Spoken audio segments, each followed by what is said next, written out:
Hi, everyone. My name is Karl Douville. This is my friend Robert Dorion. We're here to speak on behalf of all Canadians that have issues with this carbon tax. Canadians rose on April 1st as a result of the implementation of the carbon tax. The protests are ongoing throughout this country as we speak right now.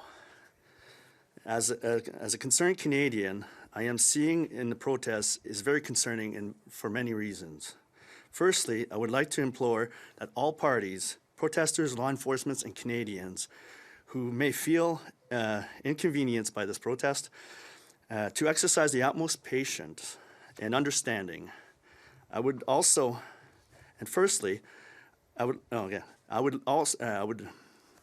ask that everyone engage in a respectful dialogue to address any issues that might arise during this protest, while ensuring that they are safe, lawful, and peaceful, and that they respect all aspects of Canadians' rights to protest.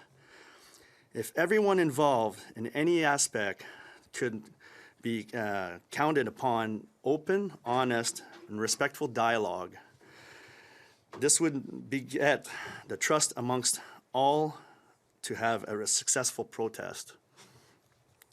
Within the parameters of protesters' rights to protest and law enforcement mandates, thus keeping protests safe, peaceful, and lawful.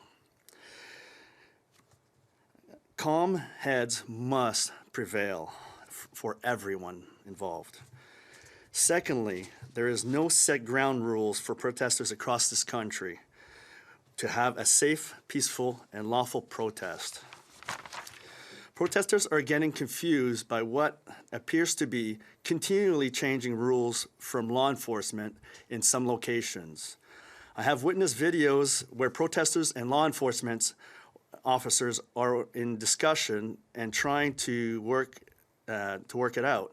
However, I think that we all agree on how frustrations can arise when the rules of engagements are unclear. This is not what is needed, nor is it beneficial.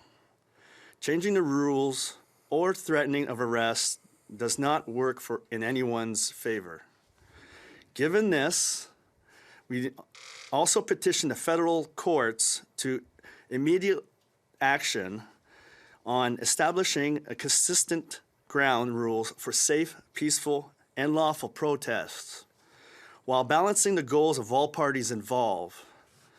As a concerned Canadian citizen, we ensure that success for all protesters have the democratic right to a safe and legal and peaceful manner.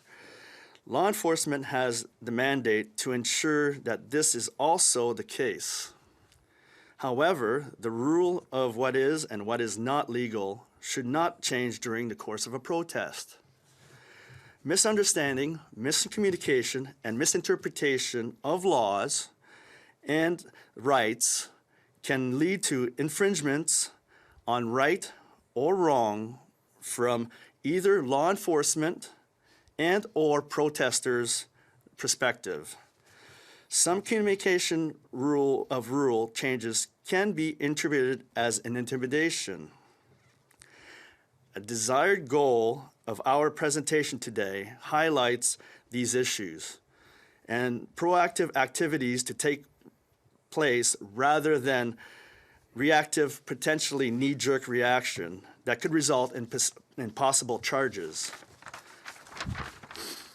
Tying up precious court time and immeasurable resources on so many fronts. Having rules of engagement established by the federal court on a priority basis for a safe, peaceful, and lawful protests for Canadians to advocate for themselves will significantly accomplishments for the democracy of this wonderful country of ours. Lastly, we want to encourage the government to an open up dialogue with the citizens of this country, of Canada, and the businesses of Canada. to address the issues of the carbon tax implementation on Canadian citizens and their businesses across this beautiful country. We cannot tax the middle class into poverty. This tax will be the straw that breaks the Canadians' back. In a true democratic society, people have the right to vote on what matters that impact every aspect of their lives and their livelihood. Is it time for a referendum? Our elected officials profess democracy. What can be more democratic than a referendum on this issue? Give Canadians a voice. Let them decide for themselves. If the federal government fails to vote on a referendum, should the provinces conduct their own referendum and poll their people on their desire to opt in or out of the carbon tax? Canadians deserve a voice on this issue. It's time to let Canadians decide. Thank you. En français en ce moment. Merci pour votre présence aujourd'hui. Je m'appelle Karl Douville et c'est mon ami à côté de moi, c'est Robert Dorion. Nous ferons notre présentation conjointe en anglais et en français.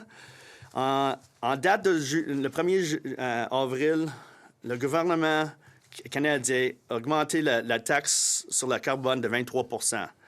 Des manifestations se déroulent partout à travers de notre pays à ce moment. Et en tant que les Canadiens inquiètent, ce que je constate dans les manifestations est préoccupant pour nombreuses raisons. Tout d'abord, je voudrais implorer toutes les parties, les manifestants, les forces de l'ordre et les Canadiens qui pourraient se tenir car les manifestations de faire preuve de la plus grande patience et de plus grande compréhension.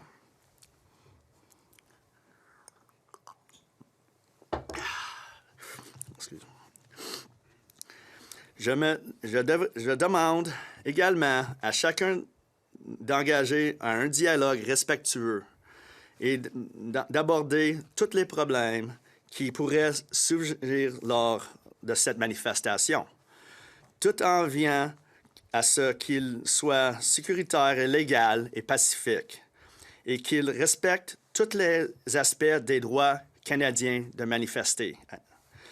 Si l'on pourrait compter sur toutes les personnes impliquées de tenter de garder le dialogue ouvert, honnête et respectueux, cela engendrerait la confiance entre toutes pour mener une manifestation réussie dans le cadre des droits des manifestants, à manifester et respecter dans le mandat des forces et de l'ordre qui doivent assurer la sécurité et de tout le monde. Nous avons réalisé qu'il n'existe pas de règles de base établies dans notre pays pour les manifestants qui tentent à organiser une manifestation sûre, pacifique et légale. Les manifestants sont désolés par ces règles et qu'ils semblent changer continuellement du côté des forces de l'ordre dans plusieurs endroits à travers du Canada. J'ai vu des vidéos dans lesquelles les manifestants et les agents de force de l'ordre discutent en tentant de trouver des solutions. Toutefois, je pense que nous pouvons tous convenir que les frustrations peuvent augmenter lorsque les règles d'engagement ne sont pas claires. Changer les règles ou menacer d'arrestation des manifestants n'est pas favorable pour personne. Compte tenu de cela, nous demandons également aux cours fédérales d'une action immédiate sur les établissements des règles de base cohérente pour des manifestations sûres, pacifiques et légales, tout en équilibrant les objectifs de toutes les parties impliquées. En tant de citoyens canadiens, il inquiète, nous voulons assurer que le succès de toutes. Les manifestants ont le droit démocratique de manifester de manière sûre, légale et pacifique. Les forces de l'ordre ont pour un mandat de veiller à ce que soit également le cas. Cependant, les règles sur ce qui est légal et ce qui n'est pas légal ne devraient pas changer au cours d'une manifestation. Le malentendu, la mauvaise communication et la mauvaise interprétation des lois et des droits peut conduire à une violation sur les biens ou mal du point de vue des forces et de l'ordre ou des manifestants. Certaines communications concernant des changements de règles peuvent être interprétées comme une intimidation. L'un des objectifs souhaités de notre présentation aujourd'hui est de mettre de la lumière ces problèmes et pour que des activités proactives aient lieu plutôt que des réactions qui pourraient potentiellement et instinctivement entraîner et immobiliser un temps précieux devant les tribunaux des cours, aux frais des contribuables et des ressources incommensurables sur de nombreux fronts. Avoir des règles d'engagement établies par une cour fédérale et les légales pour que les Canadiens puissent se défendre eux-mêmes sera une réalisation importante pour la démocratie de notre merveilleux pays. Enfin, nous voulons encourager le gouvernement d'ouvrir le dialogue avec les citoyens et les entreprises canadiennes pour répondre à enjeux et en mise de taxes carbone sur les citoyens et sur leurs entreprises dans tout ce beau pays. Nous ne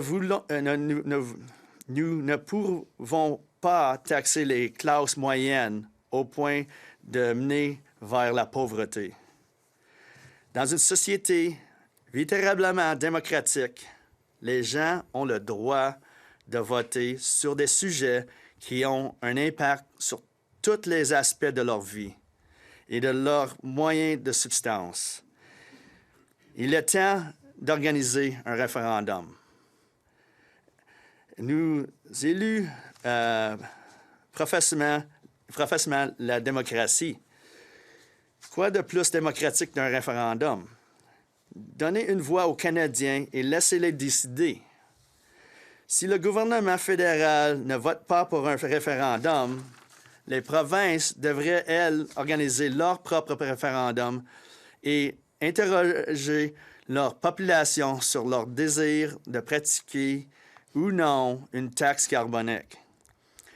Les Canadiens méritent le droit de s'exprimer sur cette question urgente. Il est temps de laisser les Canadiens décider. Merci. Après ça, mon ami Robert va parler. Merci, Karl. Bonjour tout le monde. Mon nom, c'est Robert Dorion. Puis, vous ne me connaissez sûrement pas, et avec raison. Je ne suis pas un politicien. Je ne fais pas partie d'un groupe organisé, structuré d'aucune façon. Par définition, je suis un simple citoyen canadien. Puis juste cette citation-là devrait vous inciter à vous poser la question pourquoi que je me présente ici en avant de toutes vous. Pourquoi je suis ici? On ne voit pas ça au Canada habituellement, des citoyens prendre le temps de se présenter, faire des conférences de presse. Puis la réponse à cette question, c'est parce qu'on est rendu à un point, les citoyens canadiens, qu'on cherche à se faire entendre. On cherche à utiliser les moyens à notre disposition pour se faire entendre de façon démocratique dans un pays qui est censé être démocratique comme le Canada. Par contre, on voit à répétition depuis plusieurs années un gouvernement qui refuse d'écouter le peuple. On a eu une pétition au mois de décembre où plus de 386 000 Canadiens ont pris le temps de signer une pétition pour demander à Justin Trudeau de démissionner ou, au minimum, dissoudre le Parlement et d'avoir des élections. La réponse que le peuple canadien a reçue suite à cette demande a été une lettre disant que le premier ministre avait été élu de façon démocratique et que ça n'irait pas plus loin. Là, aujourd'hui, en date du 1er avril, on voit encore une fois un premier ministre qui n'écoute pas le peuple, qui impose une taxe au carbone de 23 % sur un peuple déjà taxé. Un peuple canadien où il y a plus de 2 millions de Canadiens qui n'arrivent pas à se nourrir, qui sont obligés d'aller dans des banques alimentaires pour se nourrir. Des chiffres comme qu'on n'a jamais vus au Canada. Des centaines de milliers de Canadiens qui ne sont pas capables de se loger ou payer leur loyer ou leur logement. Malgré le peuple qui se lève et qui essaie de se faire entendre, le gouvernement libéral continue à refuser d'écouter. Se moque des gens qui manifestent, les traite de nom, dit que c'est une minorité. On n'a pas beaucoup d'options. Mais étant un citoyen canadien, fier de l'être, un patriote, un Québécois, je sens la nécessité de me venir debout ici aujourd'hui, risquer d'être humilié parce que ce n'est pas quelque chose que je fais. Je ne fais pas de conférence de presse. C'est la première fois de ma vie que je fais ça. Mais je sens un grand besoin d'agir, de parler et de m'exprimer en utilisant les moyens à notre disposition qui est garanti par notre démocratie, en espérant que le premier ministre ou les membres de son Parlement, de son parti, c'est-à-dire, vont écouter qu'est-ce qu'un simple Canadien a à dire. Mais je ne suis pas tout seul. Je reviens aux 386 000 personnes qui ont signé la pétition. Ça, c'est plus que 2 % des gens qui ont voté aux dernières élections. C'est 17,7 ou près de 17,7 millions de Canadiens qui ont voté. Il y a 386 000 de ces gens-là qui ont dit « on aimerait un changement ».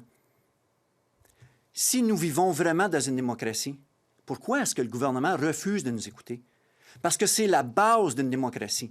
Lorsque le gouvernement élu, il devrait écouter le peuple. M. Trudeau est très, très fort sur la défense de la démocratie outre-mer, entre autres avec l'Ukraine. Il justifie ses actions d'envoyer des centaines de nos dollars, des centaines de millions de nos dollars en Ukraine pour défendre la démocratie. Correct? Pourquoi est-ce qu'il ne l'applique pas dans notre pays? Pourquoi, lorsque le peuple se lève et dit « M. Trudeau, on n'est pas d'accord avec ce que vous faites, on n'est pas d'accord avec vos lois, on n'est pas d'accord avec la taxe supplémentaire de 23 % du carbone », pourquoi est-ce qu'il n'écoute pas? Je crois sincèrement que c'est une question légitime qui devrait être adressée. C'est pour ça que je suis ici aujourd'hui. J'espère et je demande humblement aux journalistes ou à ceux qui écoutent d'essayer de passer ce message-là pour que ça se rende jusqu'en haut, aux oreilles de notre premier ministre, pour qu'il réalise que le peuple canadien est plus capable d'en prendre. On est surtaxé, on est malmené. Il est temps d'écouter le peuple. C'est temps d'amener des changements positifs, d'avoir du bon sens dans ses décisions. C'est sûr qu'il y a des problèmes auxquels on fait face.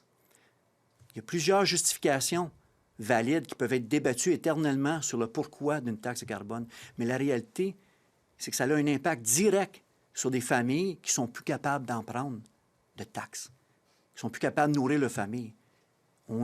Cette loi-là nuit au peuple canadien, à la classe moyenne qui fait rouler l'économie depuis toujours.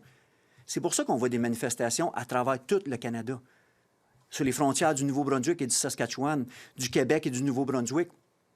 La question que les gens devraient se poser, c'est pourquoi que ces gens-là se déplacent, prennent de leur temps et manifestent de cette façon-là?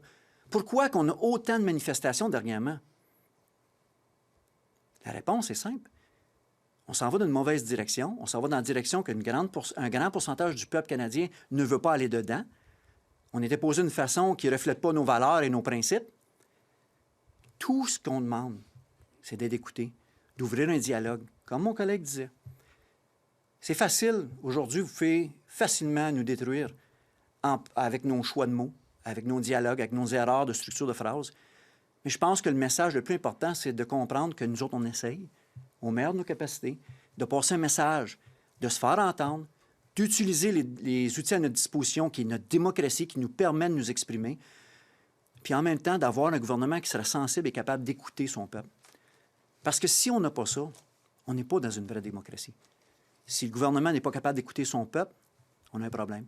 M. Trudeau n'a pas eu de misère à dissoudre le Parlement et d'avoir des élections pendant la COVID, aux frais de plusieurs centaines de millions de dollars.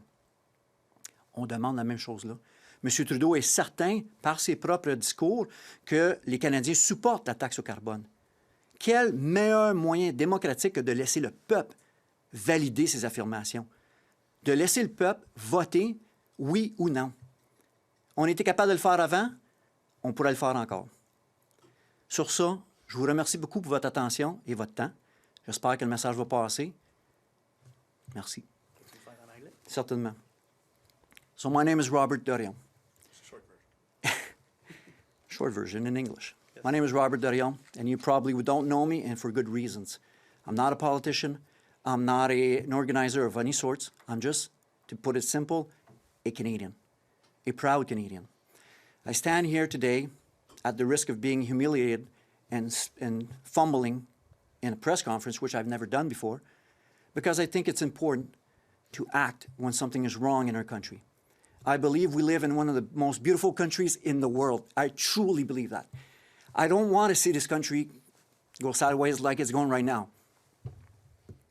I want this country to be proud. I want my children to be proud, and I want it to be a good place like it's always been. Presently, we're having issues, and we've been having issues for the last few years. The last straw was this carbon tax that Mr. Trudeau imposed on April 1st. Now, some people will say Quebec is not affected. I am from Quebec. That's not true. We've been paying an environmental tax on fuel for a long time, and it's been hidden from us, and we're just learning about it. There's BC as well that's not paying this carbon tax. But the reality of all of this is that everybody in Canada will be affected because the goods that we're buying and purchasing in Quebec and any other province are all going to be affected by this tax hike. We've already seen the impact on the price of food, the price of heating, and all kinds of other items that we need to survive. This is a very bad move. That is why, in my opinion, we see so many people protesting right now. They're doing it in a very legal and respectful way. They're not blocking roads. They're not causing any trouble. We are really good Canadians trying to get a message across, and that is the right thing to do in a democracy. Justin Trudeau is always proud to stand up on a podium and say how he is a great defender of democracy across the world, ready to spend hundreds of millions of dollars in Ukraine and other countries to secure democracy. Why won't he apply those same rules in our country? When 386,000 Canadians signed the largest petition ever in Canada asking him to resign or to call elections, he brushed it off. In my opinion, that's not democracy. Did not even address the question. I think that we are at a crossroad right now. Canadians are standing up. We are doing it in a peaceful manner. We are using the tools at our disposition, like we're doing right now, expressing ourselves, expressing our concerns, going out of our way to do press conferences, which we never do. Anybody looking at this, watching this, should realize that this is not normal. This whole scenario is not normal. You don't see regular Canadians standing up, doing a press conference, trying to get the government to listen. And there's a reason for that. We have hit a low point. We can't take it anymore. And I'm talking for a lot of Canadians. I can't speak for all of them, but a lot of them. This needs to be addressed. Our Prime Minister, who is so keen on democracy, should do the basic thing in a democracy and listen to his people. So on that, I'd like to thank you very much for your time. I hope this message will get across. Keep your heads up and be proud. Thank you. Any questions? No questions here? We'll now take questions from Zoom. Okay, 1 second. Mr. Lee, one question, one follow-up. Hi, this is Shaoli Lee from City News. Can you hear me all right? Yes, I can. Thank you very much. Just first point of clarification, Monsieur Dorion, could I actually just ask you to spell your name, please? We're going to put Yeah, my name you is on the Robert, news. Robert. Last name is Dorion. Okay, excellent. Thank you. And earlier you talked about, or rather your colleague talked about good open dialogue or referendum. What would you like to see going forward? What would be a good first step from the federal government in terms of indicating that they're actually listening to you on this? I believe that there are two options that were presented. One is an election, because an election, in my opinion, in our opinion, is a democratic way to have a positive or a concrete answer to the question of that carbon tax. Mr. Trudeau says that and is confident that the Canadians stand by his carbon tax. What better way than an election in a democracy to get a concrete answer to this? Because what we're seeing is opposite of that. If he's not willing to have an election for whatever reason, then what my colleague Karl suggested was a referendum. And that is also a democratic avenue to get a clear response from the Canadian citizens as to whether or not they want this tax. So I think at this point, seeing the impact that it has on the quality of life of Canadians, I think this is a very reasonable suggestion.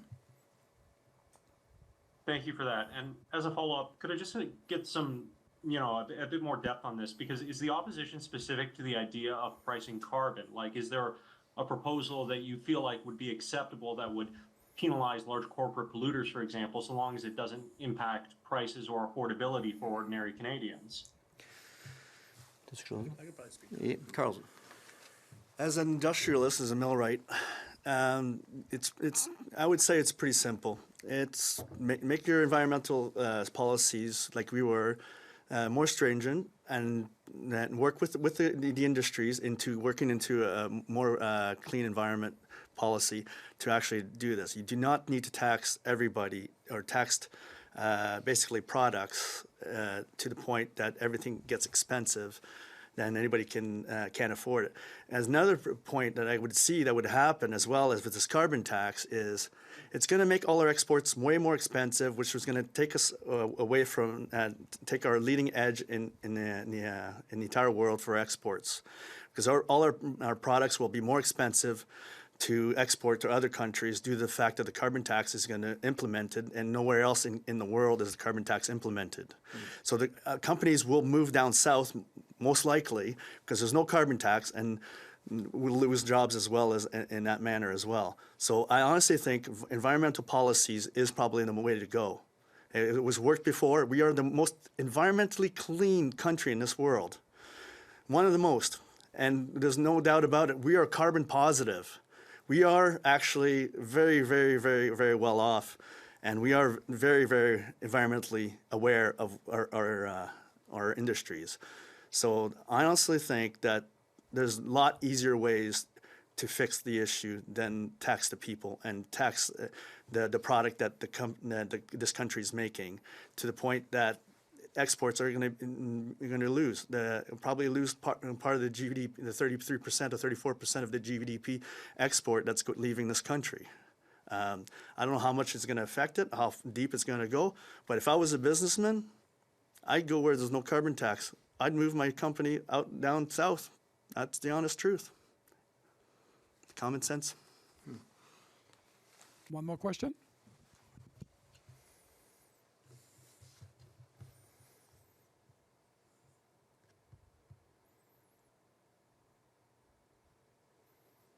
This concludes the press conference. Thank you very much. Thank you for your time. Thank you.